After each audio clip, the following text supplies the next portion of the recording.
on était comme des cons au Japon. Moi, j'avais quitté ma famille. Ma fille, elle avait 3 mois. Pour rien. Les roues, là, tout de suite, les mécanos. Tu fais bien le bruit. Attends. Il a failli y avoir un mort. Hein. Mais du coup, il gagne de 2 dixièmes sur 24 heures. Et moi, je crois profondément à la loi de l'attraction. Si à un moment donné, je suis fâché, je suis nerveux, faut pas que je m'étonne si à la fin de la journée, marcher dans la merde. Les gens sous-estiment à quel point quelque chose qui leur fait du bien, ils peuvent s'en passer très vite. Et quelque chose qui est pas bon pour eux, mais ils le font quand même. Ça va, Waouh. Ça commence. Du coup, vous le voyez souvent dans mes vidéos. Moi, je quitte Rouen dans pas longtemps pour la petite histoire et je tenais vraiment à vous le présenter sur un format un peu plus posé. Donc voilà, ça c'est Pierre-Yves. Est-ce que tu peux te présenter pour ceux qui ne te connaissent pas encore Pierre-Yves Marchand, j'ai 36 ans. Waouh. Ça va, Waouh. Ça commence. J'ai 36 ans, je suis papa d'une petite fille de bientôt 4 ans. Je suis préparateur physique depuis 2012. Ok. Avec un parcours un peu bizarre parce que je me suis perdu dans le fitness. Ouais. Je voulais faire préparateur physique. Okay. Et puis en fait, dans la pratique des diplômes, j'ai voulu suivre les diplômes et ça m'a emmené au chômage. Okay. Et puis derrière, j'ai mis du temps à retrouver mon parcours. Je trouve que ça fait pas longtemps que je l'ai vraiment retrouvé, vraiment préparateur physique à temps plein. J'ai mis beaucoup de temps parce que du coup, j'ai dû partir dans le fitness. Je suis parti dans le crossfit un petit peu. Et ce qui est bizarre parce que j'ai toujours été attiré par des formations plutôt de haut niveau. Ouais. Donc ça a donné des clashs, d'ailleurs on pourra en reparler parce que du coup il y avait quand je dis des clashs, c'est-à-dire que je pense qu'il y a certaines méthodes ne sont pas forcément intelligentes à pratiquer selon le type de public en fait. Ouais. Quand c'est trop pointu, en fait ça va pas servir. Complètement. Et du coup j'ai eu la chance de bosser avec 3 champions du monde, il y en a peut-être un qui va devenir double champion du monde. Et j'espère un 4e. Dans quelle discipline? Alors le premier c'était Pierre Martin, Murcia, en culturisme. Ah bah oui, c'est le gars qu'on a vu la dernière fois. Exactement. Okay. Exactement. Alors après… vraiment balèze. Très costaud, ouais. Très costaud parce que c'est du men's physique. Après, moi, ma plus-value sur cette collab-là, c'est… J'aime bien dire c'est les athlètes qui ont marché, j'ai apporté 3%. Ouais. Et lui, de tête, c'était surtout un dosage en magnésium qui a été game changer, donc c'est rien du tout en fait. Ouais. Mais par contre, il faudrait lui redemander, lui reposer la question. Moi, comment je l'interprète, alors c'est facile parce que c'est de l'auto-publicité quelque part. Ouais. Mais la compétition, on travaille ensemble, il gagne en fait. Alors qu'avant, il était toujours placé. Ouais. Mais là, les étoiles, les planètes s'alignent, donc ça gagne. Ensuite, il y a eu Charles Milesi qui concourt en ce moment au Mans, au Mans où on tourne. Et lui, ça a été une sacrée aventure parce que je l'ai pris de ses… On a commencé à bosser ensemble, il devait avoir 15 ans. Mais juste parce que moi je sais qui est Charles Milesi, mais pour ceux qui ne connaissent pas… Alors c'est l'actuel pilote alpine en hypercar. C'est pour ça qu'on tourne la vidéo, il est 24 heures du Mans, il doit être 5e. Ouais. non, il était 9e là, au moment où j'ai regardé. Il va pas tarder à passer. Il sortait du stand. Il sortait du stand. Et en plus, là, je pense il va finir son stint et il va passer la main à un copain, à Châtain, je pense. Bref. Donc lui, je l'ai eu à ses 15 ans. Alors, faut savoir que le sport auto, t'as pas des catégories d'âge genre cadet, junior, senior. Ah ouais? Bah non. Tout le monde dans le même… Et ouais, en fait, les catégories F4, tu prends… En fait, le parcours normal, ça fait kart. Ouais. F4. Ah ouais, tous les pilotes auto de haut niveau, ils commencent en karting. Ah oui. Putain, c'est ouf. Mais déjà, le karting, c'est super dur. Déjà, les gamins, ce qui est étonnant, c'est que tu as des gamins de 12-13 ans, ils sont très formatés au niveau professionnalisme.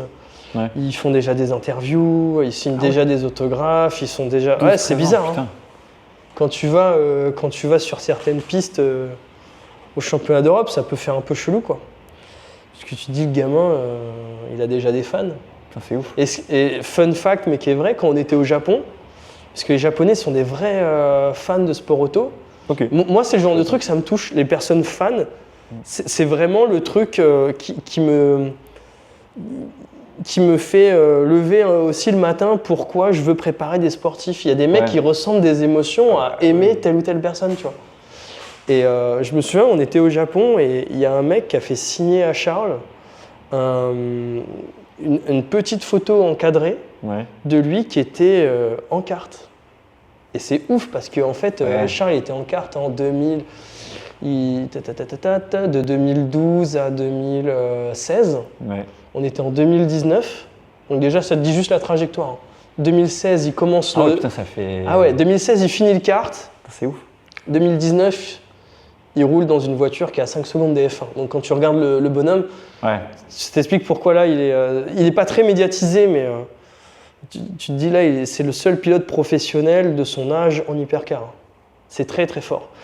Et tu te dis, en fait, il y a un Japonais, donc un mec qui est à l'autre bout du monde. Qui est à l'autre bout du monde. Il se renseigne, il est passionné, il est heureux de ton parcours, il a pris une photo de toi. Il est content de te montrer ça, il est content de la faire signer, tu vois. C'est beau, ça. Moi, ça me touche vachement. Et du coup, Charles, on a commencé en 2017, 2018 à temps plein. Puis lui, il avait un potentiel assez vite. Les cracks, ça se remarque en fait. Ah bah oui, dans le sport en général, il suffit que tu... C'est des caractères un peu différents. Et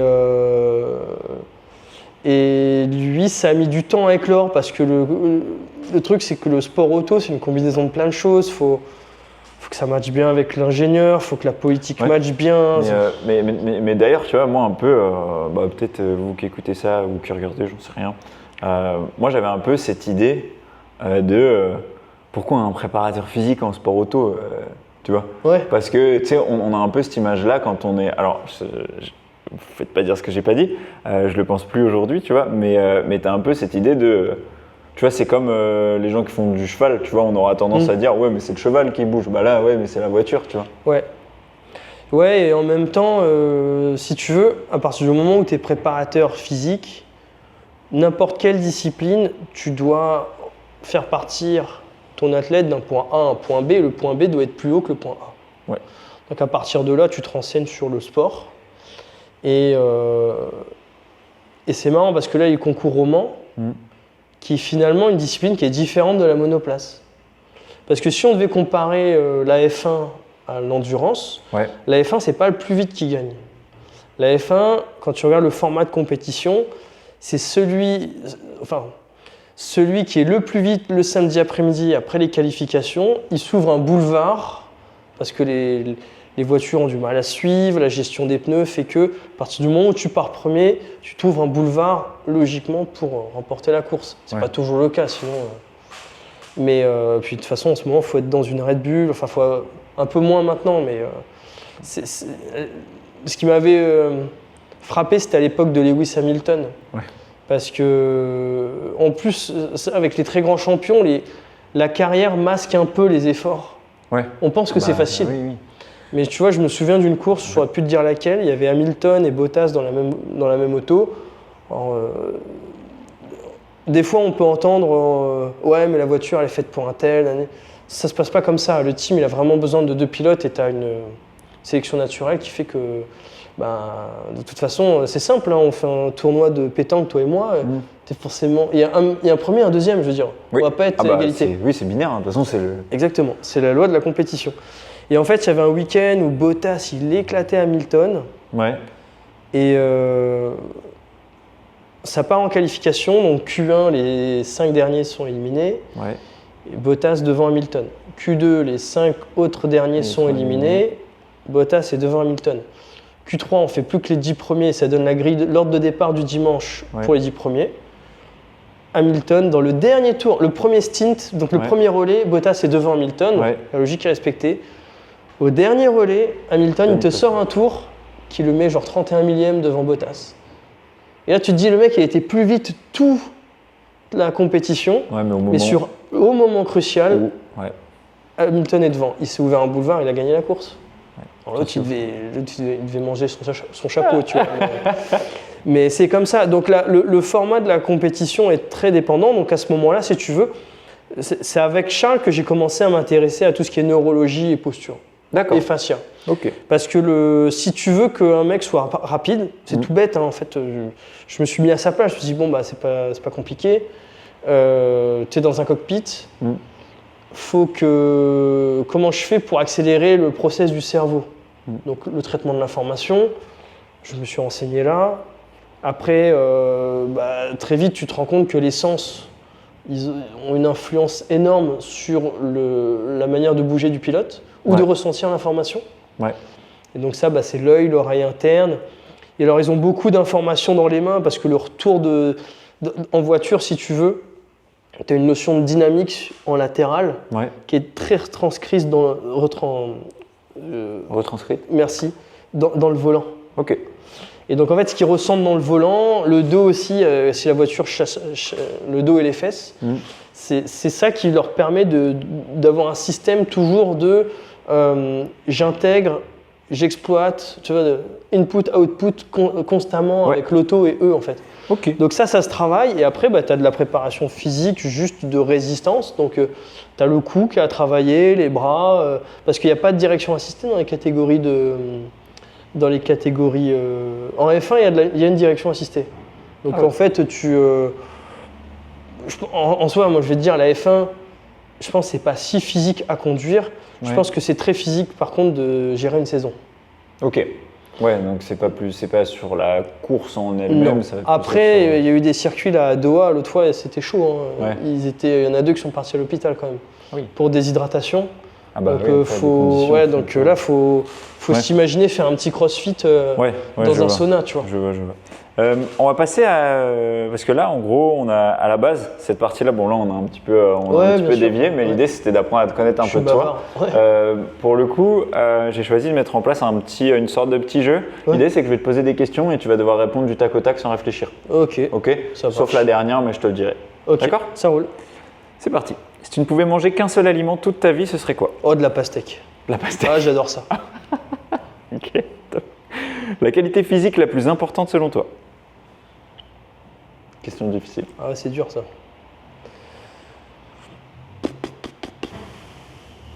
Je dirais la force, mais ça veut rien dire la force. Ok, on y reviendra. Ta plus grande qualité en tant que préparateur physique? Selon toi?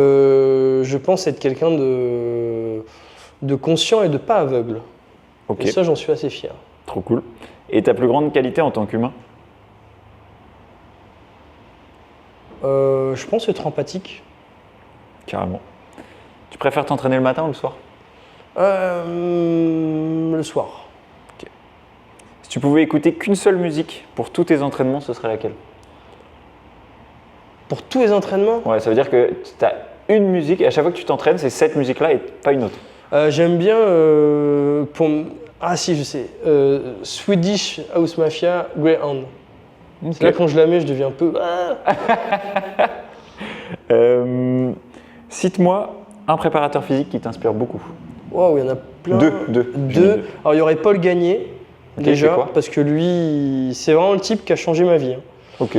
Il est un peu... je suis un Paul Gagné discount, moi. Ok. Dans le sens où... le truc, c'est que Paul, il a... je me souviens très bien du moment où j'ai mis le doigt dans l'engrenage. En plus, c'était vraiment une période qui n'était pas simple. J'étais démotivé par rapport à plein de choses. Et je suis tombé sur une pub Facebook de Expertise 360 d'une conférence de Paul sur la posture. Et là, j'ai fait wow, attends, il se passe un truc que je suis pas au courant, faut que je connaisse. Okay. Et là, j'ai juste tiré le fil. Un second préparateur physique, je dirais Jérôme Simian. Ok. Simian ou Poliquin, mais au final, Simian... Non, je vais dire Jérôme Simian, je vais te dire pourquoi. Parce que Poliquin, j'ai toujours suivi, et même Thibaudeau, mais ils sont dans les traces, en fait. Ouais. Alors que Jérôme Simian, donc pour les personnes qui ne connaissent pas, c'est l'ancien préparateur physique de Kevin Mayer. Ok. J'ai eu la chance de bosser avec lui pour une athlète congolaise. Ouais. Et en fait, elle m'a montré les exercices. Et moi qui pensais à ce moment-là tout savoir, j'ai pris une claque. Et moi, j'aime bien me prendre des claques. Ouais. Dans le sens où je connais, mais vraiment pas. T'as cette impression de. En fait, j'ai l'impression que c'est un peu tout le temps ça avec le savoir, tu vois, c'est ce que je te disais un peu l'autre fois en off. C'est que, en fait, il y a un moment où tu te dis, ah putain, ça y est, je sais. Ouais. Et d'un coup, tu fais, wow, putain, mais je sais rien du tout. Ouais. Et après, Ça, je m'en suis vacciné de ça parce que je fais plus confiance aux principes qu'aux faits. C'est-à-dire ? C'est-à-dire que si tu lis quelque part, je sais pas, faut faire de la force pour. Faut faire de la force pour être meilleur en ski, imagine. Ok, ouais. Ok. Mais en fait, tu te rends compte que la personne, elle sait pas gérer l'excentrique. Et que toi, ta définition même de la force, c'est typiquement se mettre sous des barres. Faire de l'excentrique, lent. Imaginons, ou même de l'excentrique de Cometti, tu sais, 120%, un truc qui est techniquement chiant à réaliser, tu vois. Ouais. Ben, en fait, je me suis détaché des principes des livres pour me dire, en fait, et ça, c'est pour ça que je te dis, à deux égards, je pense être quelqu'un de conscient et de pas aveugle. Je regarde la scène, je regarde l'effort et j'imagine la bonne chose à faire pour la personne. Okay. Et tout de suite, ça va me libérer de « alors, il faut faire tel truc pour procéder à temps, à temps, En fait, tu es là pour résoudre des problèmes, quoi. Je suis là pour résoudre des problèmes et je suis là pour aller, imaginons, de Rouen à Paris, mais je sais pas la route. Ok, mais je veux juste aller dans la voie vers Paris. Ok, ah oui, je vois. Donc tu es plus sur une approche logique. Je suis sur une approche logique et par contre, ça met du temps et maintenant, je trouve que c'est un de mes points forts. C'est j'ai aucun parti pris dans la méthode. Ok, très cool. Si demain, il faut faire du body pump, imaginons, parce que c'est bien par rapport au problème du mec, let's go, je m'en fous complet. Okay. Ça arrivera pas. Ça, mais tu vois, ça c'est un truc que je trouve vraiment cool comme approche. Tu vois, là, quand j'ai interviewé Sofiane, il a dit un truc dans le genre, j'ai trouvé ça hyper marrant parce qu'en gros, il m'expliquait que pour ses athlètes de ski de boss, il leur faisait faire du volley de temps en temps. Parce qu'en fait, il dit, bah ouais, mais c'est simple, en fait, t'as un aspect, t'as des déplacements latéraux, t'as un aspect de coordination, il saute régulièrement. Voilà, en fait, il y a un moment où, pour avancer, il faut accepter aussi des fois de faire des trucs qui vont faire du bien aussi aux athlètes. Et tu vois, moi, je sais que tu le prends en compte dans ton approche, mais ça se ressent de la manière dont tu le mets en avant et je trouve ça vraiment cool. Mais tu sais que même moi qui, au final, pour la petite histoire, le premier bouquin de prépa physique que j'ai ouvert, j'avais 13 ans. Quand j'y repense, je fais c'est ouf. Ouais, c'est marrant. Mec, à 13 ans, moi j'étais en train de chercher des astuces pour faire de l'argent sur Dofus, moi. Ah ouais, non, mais en fait, si tu veux, j'ai jamais eu la sensation de faire quelque chose d'exceptionnel. C'est juste, ma vie a été guidée de problème en problème à résoudre, tu vois. Et le premier, c'est que je voulais être champion de judo. Sauf que j'ai vite compris que j'avais des lacunes. Et du coup, je me suis intéressé à la prépa physique, tu vois. Et tout ça pour dire que le premier athlète que j'ai entraîné, c'était moi. Ça, c'est beau, ça. Et j'ai fait des erreurs, et des erreurs que j'ai mis du temps à comprendre. Maintenant, je comprends. Okay. Par exemple, ma meilleure saison en judo, j'avais un groupe de personnes que j'aimais beaucoup à la fac à ce moment-là, qui faisaient du hand. Et ils m'embarquaient tous les jeudis faire du hand. Trop bien. Et donc en fait, ça contrastait magnifiquement avec la préparation physique que je faisais, qui était très lourd. Là, ça me mettait vraiment dans de la vitesse, dans des appuis. J'ai fait ma meilleure saison de judo. Mais parce que j'étais aveugle, j'ai pas continué cet entraînement-là. Alors que je sais que c'est le truc qui me ferait du bien. Oh, putain. Et alors là, je vais penser à moi et à ma communauté. Pour un sport comme le volley, est-ce que tu aurais une idée d'un sport qui pourrait faire office de ça un peu ? En fait, le truc, c'est que déjà, on est dans un sport collectif, mais quand bien même, c'est pas une vraie réponse. Le truc, c'est que ça dépend vraiment du niveau de la personne. C'est-à-dire que moi, je suis d'un naturel plutôt calme, j'ai une dominante plutôt GABA, donc tous les sports un peu explosifs, mais un peu sous stress, c'est très bon pour moi. Ok. Alors que les trucs d'endurance, là, tu me demandes de faire un semi-marathon, je vais te le faire. Ok. Mais les trucs explosifs, je suis pas très bon. Donc, il faut que j'aille vers ça. D'accord. Ah, donc l'idée, ce serait d'aller vers ses points faibles, en fait. tout Exactement. Et alors là où, typiquement, là, j'ai fait une grosse erreur dans mon parcours de judoka, si tu veux, entre junior 2, je fais une bonne saison. Et je sentais très bien le judo. J'attaquais bien, je faisais bien le judo. Et le problème, c'est que pour moins de 80, j'étais à 76 kg. Et du coup, j'ai 5 kg de muscle à gagner. 76 kilos. J'ai pesé 76 kg. Bah, Et d'ailleurs, c'est marrant parce que je trouve que j'ai pas tant changé de corps que ça. Ok, c'est marrant. J'étais proportionné à peu près kiff-kiff. Et le truc, par contre, j'avais beaucoup plus d'endurance. D'accord. Oui, si, j'avais quand même plus d'endurance. J'avais un palier 14 de luc léger, moi, monsieur, s'il vous plaît. Hein. Pas mal. Record du pôle en, je ne sais plus quelle année, 2004, Pas mal. 5, 2005. Le luc léger, c'est. Moi j'aime beaucoup. Tu vois, le luc léger, je trouve que c'est un test qui est assez limite pour certaines disciplines. Moi, je trouve que pour le volley, il est assez pertinent dans le sens où ça ressemble à un effort de volley, le luc léger. Ouais, après, dans un sens. Le truc, c'est que moi, j'ai envie de te s'arrêter, dire. repartir, c'est les 3 premiers appuis qui sont importants au luc léger. On va pas Oui, se ça c'est mentir. intéressant parce que c'est vrai que ça te simule une situation pas de fin de match, mais une situation d'urgence. Ouais, puis en fait, après aussi, tu as d'autres. Enfin, tu as beaucoup d'autres paramètres au volley qui sont, pour moi, à une grosse dominante mentale, tu vois. Et tu as vraiment ce truc de. Tu pousses tes 3 premiers appuis, ça c'est dans tout le volley, tu pousses tout le temps, tu vas attaquer, c'est tes 3 premiers appuis, tu vas chercher le def, c'est tes 3 premiers appuis, enfin c'est tout le temps ça. C'est marrant ce que tu dis parce que je trouve que tout est compliqué, j'aime bien rendre les choses simples et moi ma définition du sport de très haut niveau, c'est qu'il faut être économe. Ouais. Et en fait, tu regardes les plus grands champions, ils arrivent à consommer un minimum de jus à un haut niveau de performance. Ouais. Tu prends un mec comme Teddy Riner, le gabarit va aider, mais avant même que le gars commence à combattre, les gars ils se disent putain, mais l'adversaire en face il se dit putain, mais regarde qui je suis, enfin je veux dire, il a une grande allonge, etc. Tyson Fury c'est un peu pareil. Tu prends un mec comme Nadal à la grande époque, le gars il commence, il est gaucher, c'est relou, Mohamed Ali c'était un gaucher. Même une fois, c'est marrant, j'ai eu une discussion avec Charles, il me parlait de pilotage. Ouais. Et je me souviens qu'il a dit un truc du style « Oh, moi j'ai pas envie de me casser la tête, je vais faire comme Schumacher ». Et je saurais pas te le redire. Ouais. Mais si tu veux, ils ont dans leur système, dans leur philosophie d'approche, un moyen d'exprimer leur potentiel physique d'une manière très économe et très efficace.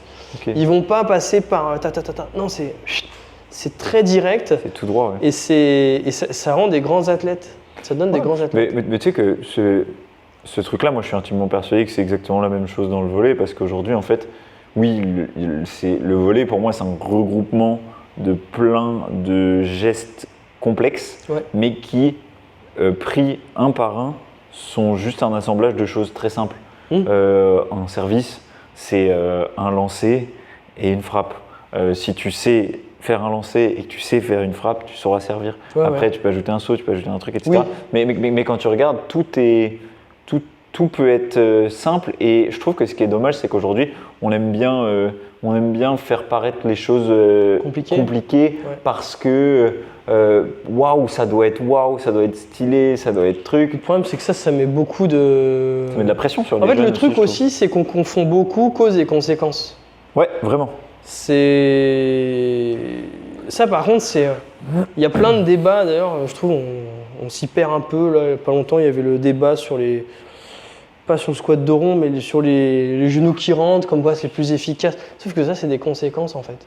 Oui, puis est-ce que c'est un débat qui doit vraiment avoir lieu ? Parce que non, parce que le mec qui fait du power, le mec qui fait du volley, le mec qui fait du ski, la meuf qui fait de la gym, le machin et tout. En fait, c'est pour moi, ça. Alors, je sais pas ce que tu en penses toi, mais ça va tellement dépendre de la personne, de comment elle réagit, des conséquences que ça a sur elle. Est-ce qu'il y a des douleurs ? Est-ce qu'il y en a pas ? Est-ce qu'on a une perte ou pas d'un point de vue perf ? Mais de toute façon, la performance, de manière générale, tu peux pas la. C'est pas un modèle scalable. La haute performance, c'est de l'individualisation. Il y a D'ailleurs, c'est bizarre parce que les meilleurs athlètes avec qui j'ai bossé, je trouve qu'il fallait que je leur laisse de la marge. Ok. Et c'est comme ça. Là, ça bosse bien avec Abdullah. J'espère que ça va matcher. Il y a des choses, je suis un peu souple, tu vois. Mais à côté, je lui en demande beaucoup. Là où, tu vois, c'est ça où j'ai le problème des fois avec. Là, j'ai le problème en ce moment. Alors j'ai 2 problèmes. Ça peut t'intéresser ça. Avec Abdullah alors avec Abdullah, j'ai un problème de riche. Les gens savent pas Alors, qui est Abdullah. Abdullah, c'est un jeune lutteur de 17 ans qui va faire un championnat du monde en août et qui est très talentueux. Ouais, Très vraiment, talentueux. Vraiment balèze. Il est vraiment chaud. Et pour lui, si tu veux, j'ai un problème de riche. Et à côté de ça, j'ai des sportifs amateurs qui veulent aller trop vite. Et ça, c'est 2 problèmes. Et sur le spectre du problème, c'est 2 opposés. Ouais. J'ai commencé par Abdullah. Abdullah, une de ses grandes forces, c'est qu'il est, entre guillemets, innocent. Ok. Mais ça, c'est un avantage de malade. Ouais, parce que tu donnes, il prend quoi. Le mec, il a beau avoir le champion d'Europe en face, ouais, tu vois, on va voir ce que ça donne. Je vais juste être neutre, je vais juste faire de mon mieux. Ouais. Mais attends, mais ça, c'est un champion. Beau. Ça, c'est un champion. Le problème, c'est comment on optimise ça. Tant qu'il a pas reçu la claque de il y a peut-être un mec, si je modifie pas ça, il peut me passer dessus. Ça, c'est un vrai problème. J'ai pas la réponse encore. Pour le moment, on avance, on exploite le potentiel, mais tôt ou tard dans le coaching, il faudra y venir, tu vois. Et l'autre truc, c'est à l'autre bout du spectre. Alors généralement, quand c'est comme ça, en plus, on m'envoie des messages sur Instagram. Ah, c'est bien ça, c'est pas mal, faudrait faire ça, coach. Alors que non, ça marche pas comme ça. Donc si seulement ça serait simple qu'une vidéo Instagram, c'est ah mais oui, attends, je vais être meilleur à mes 3 premiers appuis grâce à cette méthode et je vais faire que ça. Donc là, tu parles des sportifs amateurs, c'est ça? Ouais, c'est compliqué de transférer un amateur en professionnel. C'est pas évident. Parce que l'amateur, souvent, est trop pressé. Ouais. Il est trop pressé et en fait, j'ai encore eu quelqu'un qui s'est arrêté au local tout à l'heure pour ça. Il croit un peu trop à la solution miracle. Oui, il y a des choses qui accélèrent. Oui, il y a des mouvements qui débloquent. La pilule magique. La pilule magique. Mais le fond, c'est la solution est en toi. Tant que tu n'as pas compris ça, tu perds du temps. Ouais, et ce truc-là, moi, je pense, pour appuyer encore ce que tu dis, je pense qu'au-delà d'être trop pressés, je pense qu'ils sont aveuglés aussi. Ah bah Parce que tu vois, moi, j'ai le cas avec beaucoup de volleyeurs qui me suivent où en fait, ils se basent sur des highlights, sur des. En fait, c'est les ralentis des meilleurs moments des matchs, machin, etc. Mais en fait, c'est vraiment les moments d'élite. En fait, tu es sur des sportifs de très haut niveau à des moments où c'est des trucs qui sont stylés, qui sont machin et tout. Mais tu regardes un vrai match. Les mecs, bah non, c'est rare, c'est 2-3 points dans le match, mais dans un match, il y a combien? Il y a 100 points, enfin je sais pas. Mais ça, je pense, c'est une extension, c'est une conséquence d'un problème de société qui va plus vite, le TikTok, le ceci, le cela, qui fait qu'on voit tout de suite la partie visible de l'iceberg. Mais alors je suis acteur un peu de ça, hein, parce que je vais pas te cacher que quand Abdullah il fait un exploit, je vais le mettre sur les réseaux sociaux. Oui. Mais le fond est ailleurs. Hein. Oui, puis même au-delà de ça, tu vois, moi aussi j'en suis acteur dans le sens où bah, des fois, oui, tu dis le meilleur exercice pour le machin. Oui. Dans le fond, non, mais tu vois, c'est plus. Mais en fait, oui, cet exercice, peut-être que. En fait, tu sais, tu as ce truc aussi, genre, quand toi, tu as réussi à résoudre une problématique douloureuse à toi, enfin, je sais pas de toi, mais je sais que moi, j'ai vraiment envie de le partager, mais en fait, au dernier moment, tu dis oui, non, parce que ça a résolu mon souci à moi et c'est peut-être pas ce qui va aider les autres. Et voilà, mais ça fait chier de pas le partager parce que si ça se trouve, tu pourras résoudre un. Tu vois, c'est toujours délicat. C'est un problème qui est complexe, mais à la limite, c'est un problème qui est moins grand pour les entraîneurs, mais qui est plus grand pour les athlètes. Parce que l'athlète est aveuglé. Mais tu vois, c'est marrant ce que tu dis parce qu'on est beaucoup aveuglé et. Je reviens sur le fait que moi, je pense ne pas être aveuglé. C'est-à-dire que quand je pense voir un champion, je me trompe pas trop. Moi, je pense Abdullah, c'est fort. Il y a Tyler aussi que j'avais vu en foot qui était très très bon. Parce que si tu veux, il y a une petite histoire sur Charles, moi, que je garderai à vie. C'est la première fois que je le vois, il y avait un concours de pompe. Ouais. Et la cinquième pompe, concours de push-up. Ouais. Et en fait, on n'allait pas faire 2, lui il est à 3. Donc en fait, tout le monde attendait en haut. Ouais. Et il fallait faire le max de reps. Ok. À la 6e rep, Charles il commence à dévier et à trembler. Donc on Ouais. se dit, bon, encore 2 et c'est plié quoi. Et puis là, il commence à gueuler dans la pièce. Et il faisait des pompes. Mais j'ai jamais vu un mec avec un mental comme ça. Et la belle histoire de ça, c'est que les autres, ils étaient obligés de l'attendre. Ouais. Il a fait plier les autres. Alors, il commençait à trembler à la 6e, il a sorti 17. Hein. Alors, il y en avait certaines, elles étaient très très longues. Et il gueulait. Wouah. Et tu vois un gamin de 15 ans, tu fais. J'ai jamais vu ça. Là, c'est vraiment. Wow, il se passe un truc. Et ça, c'est des petits signes qui te. Ça a du sens une fois que le résultat est arrivé. Mais c'est important en tant qu'entraîneur de détecter ça. Ouais, parce que moi, si tu veux, un problème que j'avais quand j'étais athlète, c'est que l'entraîneur en chef, il aimait que ceux qui étaient forts. Et ça, c'est un vrai problème dans tout. Ça se voit dans des box et tout. Ouais. Sauf que moi, ce qui m'intéresse pas, c'est pas le résultat. C'est-à-dire que j'ai déjà eu la chance de coacher, alors je vais pas te dire les noms, mais j'ai déjà eu la chance de coacher un mec de l'équipe de France de foot. Il n'était pas plus impressionnant que ce que j'ai là. Mais c'est pas parce que le mec, il a un statut et un titre que tout de suite, c'était incroyable. Nanana. Non, tu peux toujours améliorer déjà. Et faut juste prendre pour ce que c'est. Il y a un tableau que j'aime beaucoup. Je fais une formation en ce moment et le premier cours, c'est apprendre à apprendre. Et dans ce cours-là, je mets un tableau de René Magritte. C'est une pipe où il y a marqué « Ceci n'est pas une pipe ». Ouais. Et en fait, j'aime beaucoup ce truc-là. Parce qu'en fait, il faut être comme ça. Tu peux... Si tu es aveuglé, si tu te dis... le problème des jeunes aussi, du développement des jeunes, moi je vais te dire aussi, c'est qu'il y a trop de « de toute façon, c'est loin, de toute façon, il n'y arrivera pas, il n'arrivera rien ». Moi, j'étais dans ce cas-là. Moi, j'étais un athlète pas bon.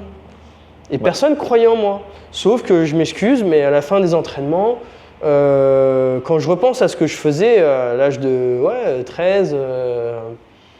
16 ans, je faisais des trucs de fou, hein, même 17 ans, je faisais des cols du Tour de France, je faisais, après les entraînements, donc déjà je me tartais 2 heures d'entraînement, des fois je faisais, pareil, je squeezais la douche, je me disais c'est pas grave, je vais prendre la douche à l'internat pour me rajouter de la technique, je demandais à un copain est-ce que ça te dérange, j'avais envie de revoir telle ou telle technique, et même des fois les entraîneurs me disaient mais c'est trop, tu t'entraînes trop, ce qui n'est pas faux. Mais je veux dire par là, c'est à ce moment-là, personne s'est dit, lui, il est travailleur, il va finir quelque part. Ouais. Et au niveau senior, j'ai pas eu autant que ce que je pense mériter. Je pense que j'aurais dû mériter un petit peu plus. Ouais. Mais au moins, j'ai perduré. Et je trouve que moi, j'ai vu ça avec des jeunes, même à l'aviron un peu. On motive pas assez les jeunes. Je trouve qu'on les motive pas assez, on dit beaucoup ils sont gras, de mon époque, de ceci, de cela. Mais moi je m'excuse. Hein. Là ça se passe bien avec Abdullah. De toute façon c'est pas compliqué. Là, en ce moment j'ai Abdullah, mais Charles je l'avais à 15 ans, ça se passait bien. Je discute pas mal avec Astrid. D'autres athlètes, je veux dire, qui sont dans ces âges-là. Il y a une athlète qui vient de faire la 45e meilleure perf française. C'est pas mal pour son retour à la compétition en athlète. Elle a 17 ans, Chelsea. Je veux dire, en fait, le premier truc que j'ai fait chez eux, c'est simplement une petite tape sur le dos et dire mais c'est bien. Ouais. T'inquiète, va devant, on va voir ce que ça donne. Ouais, vraiment. Et de toute façon, ça c'est une des bases dans le coaching selon moi. Ouais. Et aujourd'hui, tu le vois beaucoup plus. Pour moi, l'ère de souligner les erreurs très fort, c'est important d'être critique, mais c'est important de tirer vers le haut les gens qu'on encadre, tu vois. Ouais. Et je pense qu'on l'oublie trop souvent ça, et qu'on aime trop en tant qu'entraîneur, et je trouve qu'on le retrouve particulièrement chez les jeunes entraîneurs, c'est ce truc de tellement on veut vomir notre savoir qu'en fait on en arrive à souligner le moindre truc qui va pas. Et c'est dur, c'est dur pour les athlètes. Je vais te citer une phrase de Jérôme Simian qui m'inspire mais très profondément. C'est l'influence vaut plus que le contrôle. Ouais. 100% d'accord. Et en fait, de toute façon, par essence, je trouve que, alors pareil, je pense à Philippe Lucas là, par exemple. Apparemment, c'est vrai que c'est un gueulard le mec, mais j'ai déjà vu des interviews d'Amaury Levaux qui disaient oui, mais il est gueulard parce que vous étiez là aussi. C'est pas non plus. Ça reste cohérent quoi. De temps en temps, quand tu as des personnes qui ont un melon comme ça fait du bien à un mec qui les faire descendre. Et là, oui, il faut pointer. Mais je veux dire, la plupart des athlètes qui viennent me voir, ils sont jeunes. Mais même avec d'autres personnes, je pense à Romain qui a gagné le Dakar. Moi, je pense mon tout premier fait d'armes avec lui, c'est un petit coup de pouce, genre, c'est bien, mec. Juste de croire. Et ça, on le fait pas assez. Et je trouve qu'en plus, à partir du moment où tu veux créer un champion du monde, tu veux pas te situer au-dessus du mec. Par autorité, il y a un truc malsain qui va en dégager parce que tôt ou tard, l'athlète, il doit savoir se diriger seul. Et tu peux pas faire figure d'autorité par rapport à ça. C'est horizontal. Ouais, exactement. Sinon, ça va y avoir un clash tôt ou tard. Carrément. Alors attends, parce qu'en fait, tu réponds à pas mal de questions. C'est vrai. Ouais, t'es fort. J'ai pas lu. Ça, on l'a dit. Aujourd'hui, est-ce que tu as déjà été amené à faire de la préparation physique sur des groupes en collectif ou pas?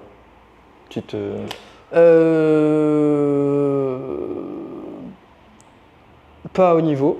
Pas au niveau, ok. Pas au niveau, mais alors on met ma parenthèse fitness. Oui, en dehors du. En dehors du fitness. Vraiment que ce soit sport. Mais je repense à l'aviron. Moi, pour moi, je faisais de la vraie prépa physique. D'accord. Par contre, j'adaptais à mon public. Ok. Sur tous les points. Qui était un public jeune. Non, j'avais un public. Alors, j'avais deux groupes. J'avais des personnes en rémission de cancer et j'avais un public loisir de rameurs. Okay. Mais par contre, c'était exactement la même approche. C'est quoi le problème? C'est quoi l'objectif? Moi, je fais le pont entre les deux. Donc, même si c'était des groupes loisirs qui... c'était pas spécialement des... ils picolaient pas spécialement. Mais voilà, ils n'avaient pas une alimentation pour... Ils s'en foutaient complètement de la perf. Pas axé sur le sport. Pas du tout, c'était vraiment un loisir de faire l'aviron. Mais moi, je leur apportais un bien-être pour pratiquer l'aviron.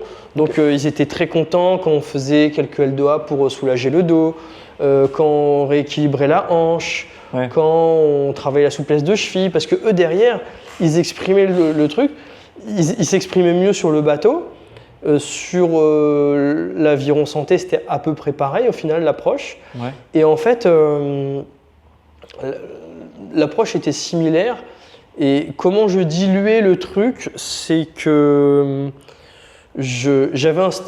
Alors, on va dire que je rentrais pas dans la performance. Pour moi, si tu veux, si on prend on va dire 9 mois de préparation physique, selon moi, il faudrait 6 à 7 mois qui visent la santé.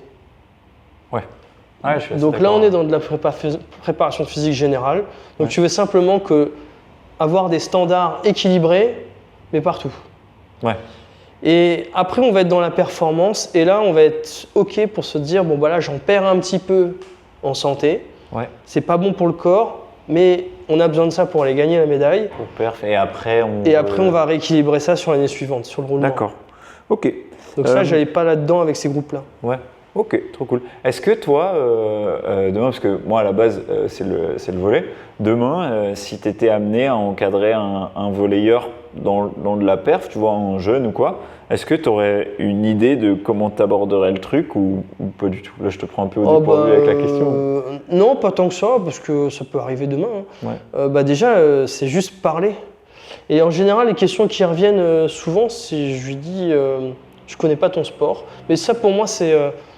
je trouve que c'est une croyance de devoir connaître le sport. Parce que, je suis désolé, je connaissais le sport auto, mais tu ne comprenais pas? J'ai jamais ressenti.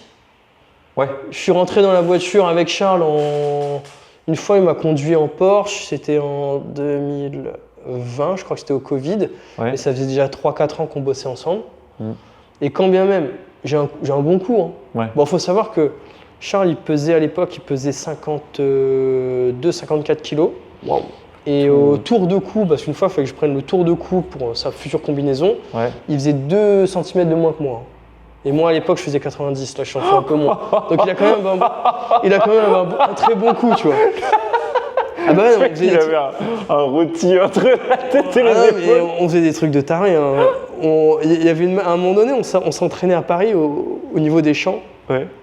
Ils avaient une machine Kaiser en fait et t'appuyais pour avoir de la pression. Donc je le fixais, je lui mettais un harnais et je lui mettais jusqu'à 70 kg de pression et je redescendais. Et c'était des trucs comme ça. Donc oui, ça lui fait un bon coup. Ouais. Mais ce que je veux dire par là, c'est que je suis pas rentré dans l'auto avant un petit moment et pour autant la prépa a été réussie avant, enfin ça allait. Donc en fait c'est juste quels sont... Moi j'ai mon avis, j'ai ma projection, par contre je suis curieux de savoir l'avis de l'athlète et en général je lui dis bah t'en es où, ok. Et pour toi le joueur parfait à ton poste, il fait quoi, c'est quoi, qu'est-ce qu'il a besoin. Et maintenant qu'est-ce qui te manque par rapport à ce mec là, et là on va pouvoir bosser. Ouais, ok, c'est rigolo parce que la dernière phrase que tu as dit là, Pablo, il m'a dit, je crois mot pour mot, à peu près la même. Ouais, bah, tu vois. Et il m'a dit, moi, une des premières étapes que je fais avec, genre, bon, c'est rigolo parce que lui, il a son petit accent argentin quand il le dit, mais c'est vraiment, il me dit, bah en fait, c'est qui ton joueur préféré, à quel poste il est, qu'est-ce qu'il fait, pourquoi c'est ton joueur préféré, et en fait, tu cherches vraiment, entre guillemets, à t'imprégner de l'athlète pour le comprendre, quoi. En ce moment, j'ai un délire, c'est... on en parlait avec Dale Carnegie par rapport à son livre. Je pense que l'être humain n'a pas tant changé que ça. Oui, non. Les outils ont changé parce qu'effectivement la technologie a connu un boost énorme. Mais un truc qui m'avait troublé quand j'étais parti au Japon, déjà il y avait un peu le cliché, on va dire les choses, hein, on se fout de leur gueule, les Asiatiques ils sont comme ça, Ouais. Quand ils arrivent à Paris, je suis arrivé au Japon mais j'étais pareil. Ouais. Et en fait, le truc que j'ai pensé, je me dis, mais quand même, c'est juste fou cette histoire quand tu y repenses, qu'à la même période de l'histoire, à deux endroits différents, ils aient la même idée, mais rien à voir. Tu vois ce que je veux dire? Oui. Une maison, c'est-à-dire que les mecs, ils se sont posés, ils se sont dit, bah en fait, on a froid, on va construire un abri. Ouais, mais il pleut, on va construire un toit. Ouais, mais il faut une charpente. Ah, l'eau, c'est mieux si elle s'égoutte comme ça. On va construire tatati tatata. Et en Europe, on va avoir de la tuile ou même de la chaume, j'en ai aucune idée. Et au Japon, quand tu regardes les temples japonais, ils ont fait la même, tu vois ce que je veux dire? Ouais, et ça m'intéresse vraiment, tu vois. Ouais, c'est l'essence même au final. Il y a l'idée et la réalisation est différente. Et tu vois ce que tu me dis avec Pablo, ça me fascine parce que finalement, on ne se connaît pas, on a les mêmes idées, forcément la réalisation est différente, mais par contre, ce qui me rassure pour le coup, c'est que c'est un entraîneur de haute performance. Ouais, bah, et c'est aussi l'entraîneur de l'équipe de France féminine. Ouais, voilà, tu vois. L'entraîneur, le préparateur physique, Donc c'est vraiment de la très haute performance. Et un peu le parallèle avec l'architecture occidentale et asiatique, tu vois. C'est deux endroits différents, la même idée. L'image est cool. L'image est carrément cool. Est-ce que tu pourrais nous partager une expérience marquante ou une réussite notable ou quelque chose dans ta carrière de préparateur physique, un truc qui vraiment t'a foncièrement marqué, quoi. Après, tu nous as parlé du truc avec Charles sur les pompes tout à l'heure, mais c'était plus une détection. Charles, si tu veux, il y a un fun fact qui est rigolo. C'est-à-dire qu'il y a une version courte et une version longue, mais en gros, la Formule Renault, c'était énormément de pression. Et les deux premières courses ne se passent pas bien alors qu'on sait que le potentiel il est énorme. Et alors il faut savoir que la Formule Renault, on dit oui ça va, c'est cadet, au final c'est équivalent de cadet. Sauf qu'encore une fois il n'y a pas de catégorie d'âge. Les mecs qui ont gagné la Formule Renault cette année-là, alors le mec il a arrêté mais c'est les futurs que tu retrouves en F1. Son coéquipier c'est l'actuel pilote Williams en F1 à ce moment-là, tu vois, qui n'est pas forcément meilleur d'ailleurs, tu vois. Mais si tu veux il y avait beaucoup de pression. Et puis, c'est là d'ailleurs où on a intégré le travail postural pour de vrai. Et après, on va à Silverstone et là, on tape des fous rires entre les courses et tout. Vraiment, on se marre bien. En plus, parce que c'était 2 semaines, c'était what the fuck les 2 semaines. On va à Roissy, je me souviens, on passe les frontières. Puis là, je me suis dit, mais qu'est-ce qu'il fout? Brexit. Merde. J'avais oublié le CERFA, parce que lui était mineur Ouais. et j'étais son tuteur. J'avais complètement zappé le CERFA et puis moi je passe les portes Sans chat. sans chat. Je fais, mais tu fais quoi? Et la douane, je fais, bah, je peux pas le laisser passer, on sort de l'Union Européenne. Je fais, oh! J'appelle le père à 6h, ouais, Patrice, faut que tu me sauves la vie, tout ça. Il remplit le CERFA, mais c'était comme dans les films. Hein. J'étais comme ça, en train de charger la page. Et au bout d'un moment, l'hôtesse, je fais, ouais, mais là, on va y aller. Hein. C'était comme ça. Je fais, non. Et en plus, il y avait le coéquipier. Actuellement, il est en F2, là. Le coéquipier, il fait, bon, bah, nous, on y va. Hein. Et puis, l'horreur, tu vois. Et puis, finalement, le CERFA se télécharge, on peut rentrer. On arrive en Angleterre. Enfin, en plus, il ne faut pas arriver en retard, hein, parce que lui, il a des briefings et tout. Ouais, bah oui. L'affiche, tu vois. La première course, on tape des fous rires, enfin bref. Pas sur le moment, mais quand on arrive sur la piste, je me souviens, parce qu'on faisait les track walks avec les ingénieurs, qui étaient pas ultra fun. Hein. Il y avait juste son ingénieur avec qui moi je m'entendais bien, mais le reste c'était... Enfin, après c'est des relations de travail. Ouais, bah oui. Donc mais c'est juste que quand c'est très professionnel, ça peut paraître lissé. Par exemple, moi ce que j'aime pas, c'est les petits jeux politiques. Ça, j'aime pas ça. Ouais, je comprends. Du style, t'as ta bouteille d'eau, tu sors ta bouteille d'eau qui est là, l'ingé peut très bien te la prendre, enfin, des petits trucs à la con, il s'est pas passé ça, mais c'était du même ordre. Il fait une bonne première course, et puis il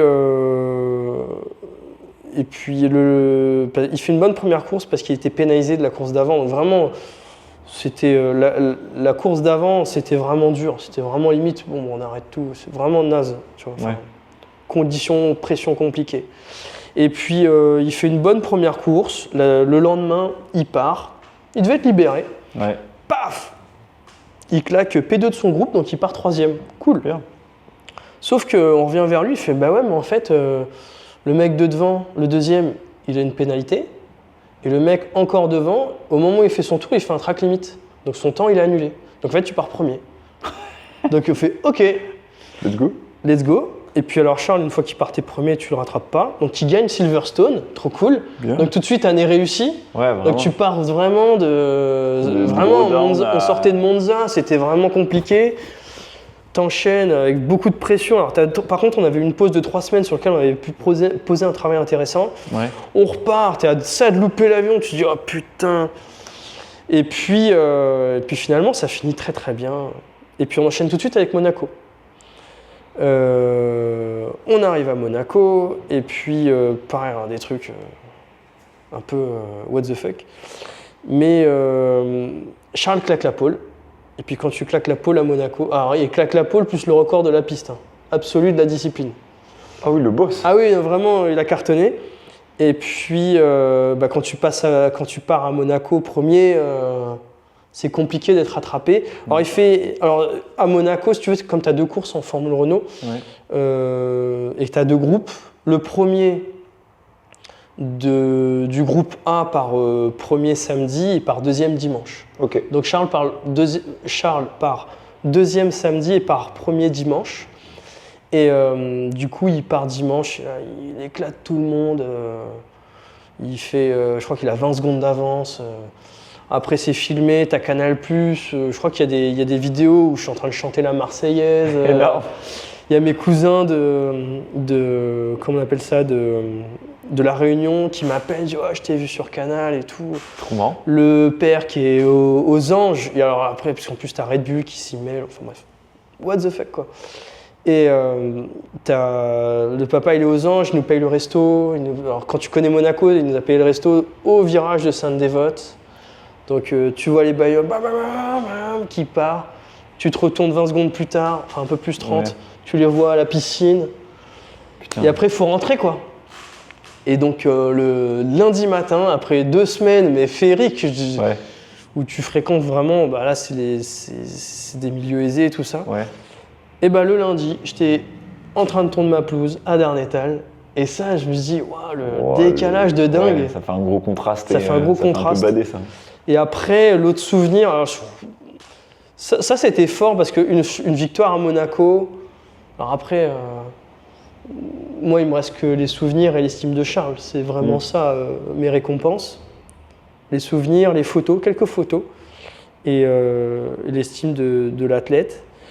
Et après, donc là, ça c'était en 2018. Ouais. Et après, on a enchaîné 2 années très compliquées au Japon. Et après, donc, il part en WEC. Et donc le championnat du monde d'endurance. Et ça marchait bien. Alors là, à ce moment-là, la catégorie à suivre, c'était la LMP2, la deuxième division. Okay. Parce qu'en fait, en division 1, c'était la LMP1. Ouais, c'était scripté un peu. Et puis il y avait 4 bagnoles qui se battaient, mais vous n'avez pas de concurrence en fait. Ouais. Par contre, à l'MP2, tu avais 30 bagnoles qui pouvaient potentiellement gagner. Ah, c'est bon ça. Ah ouais. Ça, c'est bon. Ça. Elle était avec des pilotes de F1 qui concourent et tout. Ah ouais. Charles qui était avionique. Et franchement, les 24 heures du Mans en 2021, bah, c'est la voiture que j'ai là. Moi, j'ai un souvenir vraiment contrasté. Enfin, c'est fou. En plus, il y a même du perso qui rentre dedans, mais c'était une année compliquée. Et puis, on sort de 2 années de travail compliquées. Ouais. Et puis, franchement, le travail que j'ai fourni à mon niveau sur ce week-end-là, je le dis rarement, mais là, j'ai vraiment été bon. J'ai vraiment été bon. Il y avait un de pilotes qui avait un problème une contracture, je l'ai soulagé. Plein de trucs logistiques, ça se passait bien. Puis en fait, pour la faire court, en fait, quand tu arrives en F1, quand les mecs s'arrêtent, il y a un mec qui soulève la voiture. Ouais. Et sur ces autos-là, le pilote, il déclenche par mécanisme de pression quelque chose qui aide un levier qui monte la voiture. Okay. Ce levier, il casse en fait. Et donc du coup, ils étaient premiers à midi, sauf qu'il reste quand même 4 heures de course, ce qui est énorme. Et du coup, l'équipe trouve une solution avec un matelas pneumatique, mais qui est grand comme, je sais pas, qui est à peine plus grand que la station, tu vois, d'Exerfly, tu vois. Ah oui. Ou peut-être ça. Ouais, un petit. Il glisse le matelas pneumatique sous la bagnole. Ouais. C'est une histoire vraie. Hein. Compresseur. Ça fait décoller les roues. Là, tout de suite, les mécanos, ils changent les roues. Tu fais bien le bruit. Attends, je peux te faire le moteur qui chauffe aussi. Et après, les mecs, ils sautent sur l'aileron arrière pour évacuer le coussin. Ouais. Alors, dans ces affaires-là, ils sont deuxièmes. Ouais. Et là, c'était compliqué parce que tu touches la victoire et pour un truc à la con, tu l'as pas. En plus, le pilote, à ce moment-là, Charles était sorti il avait fini sa course. Donc c'est son coéquipier qui est dans la voiture, il tape une GT, mais ça, on n'est pas au courant. Charles, qui était à ce moment-là, il avait envie d'arrêter. Hein. Ouais. Il avait envie d'arrêter. Je vais le voir, je dis attends, il y a moins d'un mois, il y a 8 mois, on était comme des cons, parce que c'était ça la réalité. Hein. Ouais. Quand tu gagnes, t'es heureux. Ouais. Mais quand tu perds, on était comme des... C'était vraiment le bon mot, on était comme des cons au Japon. Moi, j'avais quitté ma famille, ma fille, elle avait 3 mois, pour rien. Et là, je lui dis, on a quand même une médaille, on va quand même faire 2 au Mans, quoi. Il dit, je veux pas le savoir. Ouais. Et puis, la discussion dure, et puis au bout d'un moment, il reste, on est à 23 heures, je sais pas, 52 courses, un truc comme ça. Ouais. Donc là, il y a un officiel, il y a, je sais pas si c'est le père ou le manager qui nous dit, là, faut y aller, quoi. Enfin, il va y avoir l'arrivée, il y a le protocole, Charles, t'as quand même un podium. Enfin, ouais. Il bougonne, il y va et tout. Et là, je te jure, on descend. Ouais. Et là, on voit une voiture blanche et rouge au ralenti. On fait what the fuck. Et en fait, alors faut savoir que c'était les WRT, donc la voiture de Charles qui était avec Frins et Habsburg qui était premier. Okay. Et les deux, c'est, alors pour ceux qui connaissent en F1, Robert Kubica, qui était bien un truc, ça. Ouais, pilote de F1, il a pris un crash énorme au Canada. Okay. Et c'est un gars qui gagne l'année d'après au Canada. Potentiel champion du monde, il aurait dû signer avec Ferrari, mais en fait, il y a eu un énorme crash en intersaison, il est à ça de se couper la main. Du coup, il est handicapé, il est retourné en F1. C'est un pilote qui a été... Parce que c'est un vrai handicap qu'il a. Ouais, il ne peut pas du tout tourner la main, mais il est retourné en F1. Okay. Il a même marqué un point en F1, avec un bras, pour te dire le mec. Et en fait, il était dans la voiture sœur, avec un Suisse et un Chinois. Et en fait, on voit la voiture blanche et noire et rouge qui s'arrête, quoi. Et on dit, mais c'est quoi ce délire? Et en fait, on se rend compte que c'est la voiture sœur qui est première. Ok. Et à ce moment-là... Putain, ça doit être ouf. Ah non, mais c'est incroyable. Et à ce moment-là, si tu veux, donc ils comprennent pas. Fringe, qui est deuxième, passe premier, Ouais. sauf que le troisième, le talonné, lui prenait 2 secondes par tour.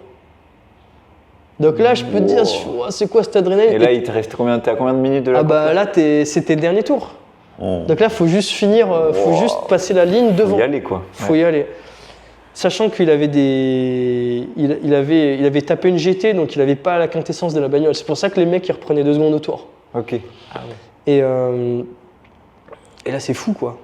Et ce qui se passe, c'est que il passe premier, les troisièmes passent deuxième, les talonnent, et c'est le plus petit écart arrivé au Mans. Ils franchissent la ligne premier. Ok. Il y a même une GT qui est devant Fringe, et Fringe, pour pas se faire doubler, il est obligé de doubler la GT sur la ligne d'arrivée, sauf qu'il y a le mec avec le drapeau à damier qui passe. Du coup, la voiture passe à 1 mètre de lui, et la vidéo elle est sur YouTube, et il a failli avoir un mort. Hein. Ouais. Mais du coup, il gagne de 2 dixièmes sur 24 heures. Et alors là, je peux te dire, mon pote, Oh putain, t'as la une dingue, moitié les du sensations garage. de fou, ah non, mec. mais c'était n'importe quoi. Mais moi, j'étais comme ça. Tout le monde est J'ai rien tombé d'en dans les- parler. Ah ouais, bah ouais. Putain, Et en fait, ça, c'est vraiment des sensations très très fortes. Tout le monde se met à pleurer dans le garage. Alors, de peine pour ceux, il faut les comprendre. Ils étaient en tête jusqu'à 23h59. Ouais, bah oui, normal. Et de l'autre côté, ça pleure de joie. Et en fait, c'est là où, d'ailleurs, avec Charles, en fait, on était un peu arrivé à la fin d'un cycle. Derrière, il fait champion du monde. Et après, moi, je lance Mofit. Ok. Et là, je l'ai revu là, il m'a rappelé là, pour cette année, pour coaching général. Mais si tu veux, ouais, ça c'est vraiment enfin, je vois pas comment on peut faire plus fort en fait. C'est ouf, vraiment, le haut niveau. Enfin, je trouve que rien que pour ça, c'est incroyable. Ah, t'es de Tu vois, héros à zéro et Ouais. de zéro à héros. Ah, mais c'est ouf, c'est Et ouf. c'est cruel. Hein. Quand tu es sur une. En fait, tu es sur des enjeux de fou. Il y a des scénarios qui n'ont pas lieu d'être. Ouais. Il y a des choses qui se passent au dernier moment qui créent une tristesse profonde chez ouais. certaines Mais ça, je trouve, personnes. c'est pas que ça se coach. C'est beau, je trouve que c'est beau. Ouais, c'est vraiment beau. Ça, c'est pas que ça se coach. Par contre, par expérience, tu vois, tout à l'heure, on parlait d'encourager et tout. Ouais. Moi, Charles, 95% du temps, c'était, et je l'assume à 200%, c'était de la pommade dans le dos. Ok. C'était, je le rassure. Quand il y avait un truc à dire, je le disais avec mes mots. Et là, les autres, c'est pareil. À un moment donné, quand c'est des jeunes de 17 ans, tu peux pas les engueuler parce que on est du même côté de la table aussi, tu vois. Ouais. Donc, il y a ça qui est à voir. Mais l'effet placebo est très puissant.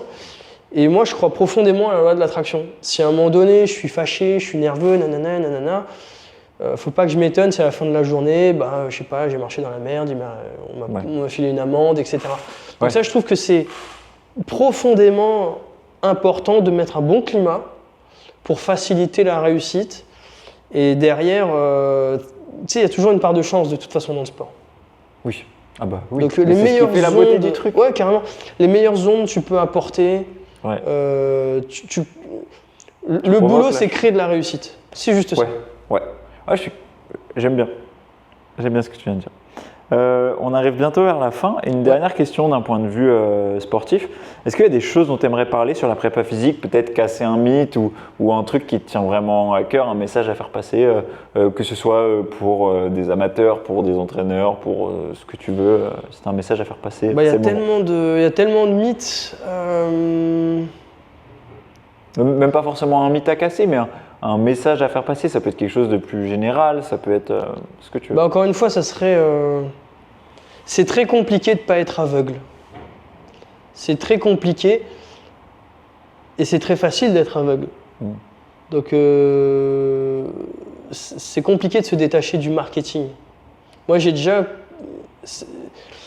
les gens sous-estiment à quel point quelque chose qui leur fait du bien, ils peuvent s'en passer très vite. Et quelque chose qui n'est pas bon pour eux, mais parce que le marketing les a tamponnés, n'est pas bon pour eux, mais ils le font quand même. Alors, sans jeter l'opprobre sur le CrossFit, parce que c'est un sport que j'aime beaucoup. Ouais, moi aussi. Mais j'ai 2-3 exemples en tête de crossfitters amateurs, mais en fait, c'est surtout pas le truc qu'ils doivent faire. Parce que ça les détruit. Ils créent des dettes et ils continuent dessus. Donc, c'est. De manière. La notion psychologique me fascine. Alors, techniquement, si tu veux, moi, je procède comme ça.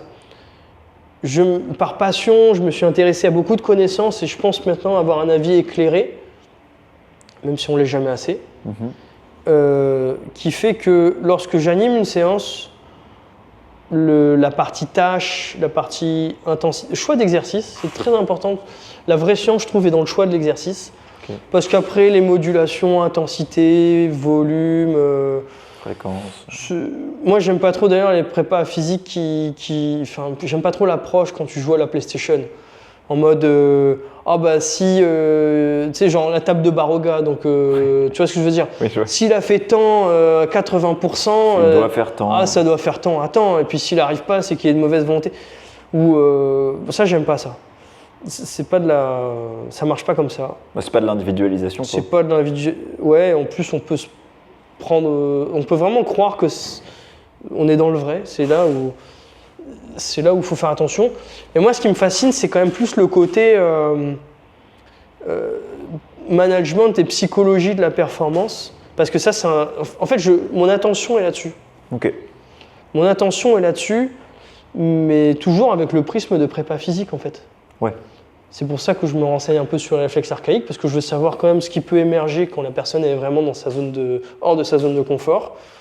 Je veux pouvoir tester des situations de jeu sur comment elle est en schéma de compétition. C'est pour ça qu'on fait beaucoup de jeux de balles avec les lutteurs. Ouais.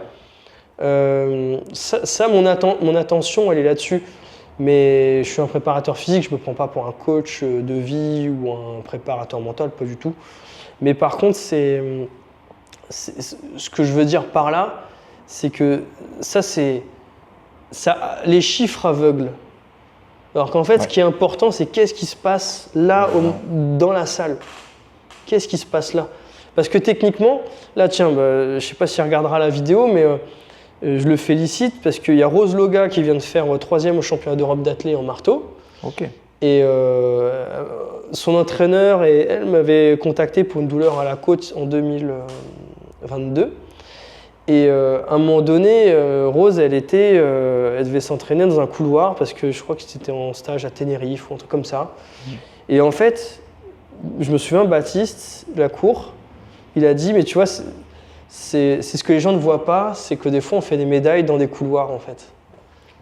Et ça, c'est vrai. C'est-à-dire que le plus important, c'est pas la dernière genouillère de hook grip, c'est pas le dernier truc à la mode. L'important, c'est qu'est-ce qui se passe dans le présent. Ça, c'est fascinant, par contre. Ok. Ouais, c'est un beau. L'application de la théorie à la pratique, pour moi, c'est un art qui est vivant et qui est fun. Si tu fais que appliquer des chiffres, ouais, c'est chiant. On s'ennuie, que ce soit tant l'athlète que nous. Ouais, carrément. Et en plus, ça marche pas. Ouais. Ok, trop cool. Beau message en tout cas. Est-ce que tu as des projets à l'avenir dont tu peux nous parler et si les auditeurs veulent te retrouver sur les réseaux, sur peut-être Internet, sur ce que tu veux, où est-ce qu'ils peuvent te retrouver?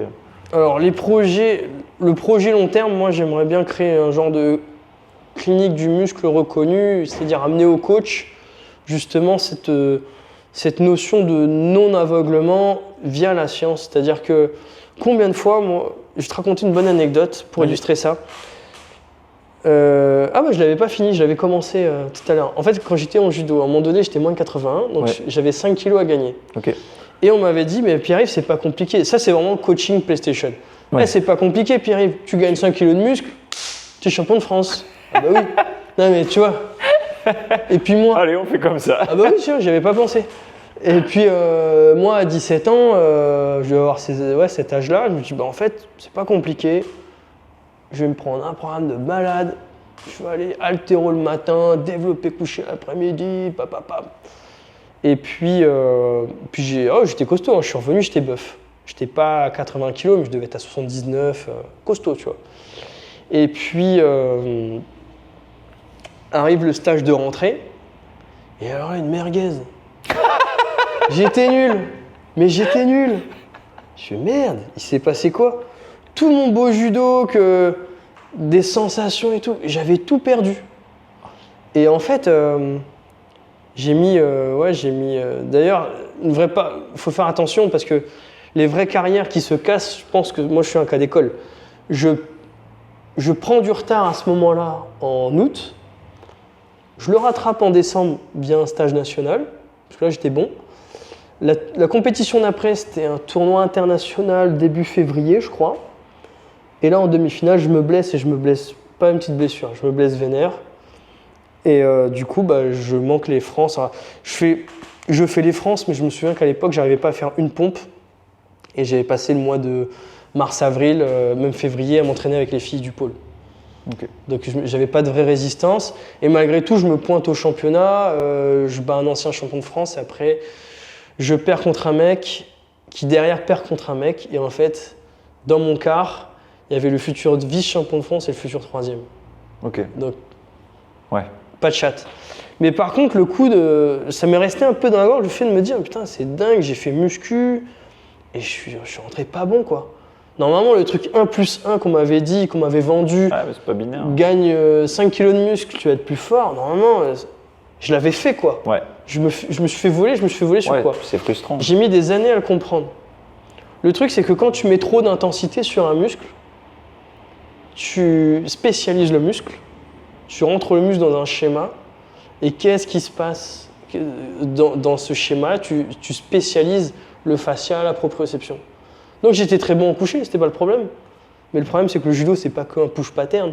Non. Et donc j'avais perdu toute ma proprioception. Je me souviens, j'étais parti, j'étais un genre de chat maigre, j'esquivais vachement, c'était pas mal ce que je faisais. J'avais un beau judo, j'avais une attaque là. Je suis revenu, j'étais un bloc, et j'ai en pied d'argile. Je suis tombé d'un coup. Alors qu'avant, j'étais vachement dans l'esquive. Et en fait, ça, j'ai mis des années à le comprendre. Et je pense que c'est parce que j'ai clairement été aveuglé par le truc. Ouais, t'as qu'à gagner 5 kilos de muscle. Et ça, j'ai vraiment été aveuglé par ça. Mais je pense aussi, alors je leur en veux pas parce que c'est des conséquences qui sont complexes. Bien faire aussi, tu vois. Je pense, enfin, le meilleur conseil que j'ai eu à ce moment-là, et j'aurais dû l'écouter, parce que c'était mal dit, et c'est pour ça qu'on est tout le temps aveuglé. Mais c'était la personne la plus proche à ce moment-là qui me l'avait donné. C'était mon meilleur copain qui s'appelait Rémi, qui est actuellement il est danseur. Okay. Il était champion de France. Il était champion de France de judo. Et après, il a fait l'équipe de France. Il a fait un an ou deux d'INSEP. Il en avait marre. Il s'est lancé dans la danse. Okay. Là, il est prof de salsa à Bordeaux. Il est passé incroyable talent. Ok. Ouais, mais ça, c'est typiquement C'est beau. Moi, j'adore ces Rémi, petite parenthèse, parce que ce mec-là, tiens, je lui enverrai la vidéo. Ok. Ouais, vas-y. Parce que c'est typiquement le mec qui est un surdoué. Ok. Talentueux. Ouais. D'ailleurs, je lui dois beaucoup de choses à Rémi. Je l'ai rencontré off. Mais une culture générale de malade. Il faisait du cirque, donc il faisait des saltos, des portées. Il était un peu dans l'artistique. Un judo simple. Ouais. Il avait un truc, mais là c'était paf, au bout d'un moment ça montait, un cardio de fou, drôle, un peu gendre idéal quelque part, tu vois. Ouais.